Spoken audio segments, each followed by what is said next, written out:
Hey guys, welcome back to my channel. I hope you guys are all doing great and having a wonderful day. I wanted to make a video about a topic that comes up a lot when I do readings for people, my private readings. And one of the biggest topics that come up are spirit guides.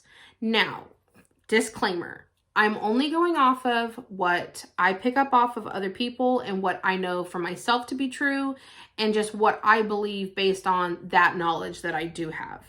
So let's just break down the word spirit guides, okay? So for me, I always tell people, I think the word calling them guides sometimes is the wrong word. Because they're not really guiding you per se. Now, let's rewind a little bit more. Most people only have one. Some have two, but most people only have one. So I don't really truly think or feel that they guide you per se. I think that you obviously have free will and you can make your own choices. So are they really guides? I don't really think so. Now they can guide some people. Like for me, I feel like I have two, and my spirit guides definitely guide me into a direction sometimes with my gifts and what I pick up, and I kind of hear things from them. But personally, for the average normal person, I don't really think that they're really much of a guide per se. If I had to explain what a spirit guide is I always try to tell people that it's that little voice of consciousness sometimes that you have. Say you're going through like a certain situation and you have this like little feeling in your gut that's like, should I not do that? Or, oh, maybe, I feel like there's like that little voice of consciousness inside of us sometimes. Now, with that being said, I do believe in some situations, spirit guides have the ability to, I guess, maybe intervene a little bit. I do think that they have the opportunity to open up opportunities or doors or windows, especially if you ask for them. I do always tell people as well, if you want to, and I know it sounds silly, and I tell everyone I know it sounds a little bit silly, but if you want to communicate with your guide or guides, if you have a quiet moment, laying in bed, sitting on the couch, in your car by yourself, you can always talk to them and you can ask them for things. You can ask them to open up this opportunity or put you in the right place or the right path for something to happen for you or to you or for your family. So in a way, do I feel like they are guiding you somewhat? A little bit. But I mostly think that they're there for moral support. I think that they are there for someone to be in your corner, like kind of like a cheerleader on your side. I wish that they were someone that everyone could go to for guidance. Like, hey, what do I do about this? Or what do I do about this situation? Or should I do this? Or shouldn't I do this? What choice do I make? What path do I choose? And they can't do that. They can't guide you that way. But like I said, you can always ask them to, give you a sign to go, what is right for me? I can make this choice or this choice, make my path abundantly clear to me. So do I think that they're guiding you necessarily? No. I do think that they are there obviously to be supportive to you. And I wish that even for me, even though I do get information from my guides, I feel like it's very, very limited. I can't ask them questions. And if I do, they don't really answer them for me. So they're not really guiding me. Help me. So I wish that they were there to help us a little bit more. But like I said, I do really think that you should nourish those relationships with spirit guides. I really do think that people should try to talk to them if you want to, if you feel comfortable doing so. I don't think that for the average person, it might not, you're not going to get that communication back more than likely.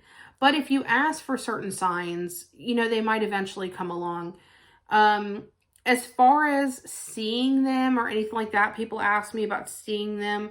I do think that in some rare instances, you can somewhat feel their presence around, but you have to have some sort of ability or some sort of sensitivity to spirit in order to feel that kind of a presence. Like the average person is not going to feel that. What else do I get asked about spirit guides? Oh, they ask me names. I will tell you, full disclaimer, it is very hard for me to get names of spirit guides. It doesn't happen for me that often. It happened for me the other day, but it does not happen for me that often. And I don't know why. I've asked their names. I can't get it half the time. I don't know. Even with my abilities, even though they're so good, they also like leave me questioning sometimes, like, well, why is it that I can pick up a name for this person and then all these other times I can't? And I don't have anyone to ask. And I've tried to ask my spirit guide, like, hey, can you open this up? Can you help me pick up names? No, okay. They don't care at all. The other thing though, too, is a lot of times people ask me what they look like. What do spirit guides look like? Most of the time, spirit guides look not full size, like a full body person. They look a little bit smaller. And I think that is morely because of me, because I see them at a distance. I don't see them as like right next to me. I see them kind of like in a distance. And it's kind of weird. I don't have to have my eyes closed to see them. I can literally see them with my eyes open, but in my head, and they're far back in the corner most of the time. So I don't know why. I've asked them to come closer to me. And again, even for me, I have no idea why or rhyme or reason how that happens or how I pick that up. But most of the time, they are kind of like a blurred looking figure. You can pick up some sort of facial features sometimes. I can always see hair for the most part. Sometimes they look kind of like really shiny, like kind of maybe like celestial in a way. But for the most part, they're pretty normal looking. And a lot of times our guides will either have the exact same personality as us or be polar opposite. Now for me, I have two guides, and it's like I have a devil and an angel on my shoulder. Well, I have one that's like really sassy, and then I have one that's like super calm. It's like, no, Vanessa, don't read them for filth. And the other one's like, yes, do it. They made us mad. Do it. They have to be put in their place. So most of the time, people's spirit guides tend to be the exact opposite of how we are. And it's funny because going back to being that like little voice of consciousness in our gut, I kind of feel like they're that little voice of going, no, maybe you shouldn't do that. Or yeah, maybe you need to. So that's about how I can explain them.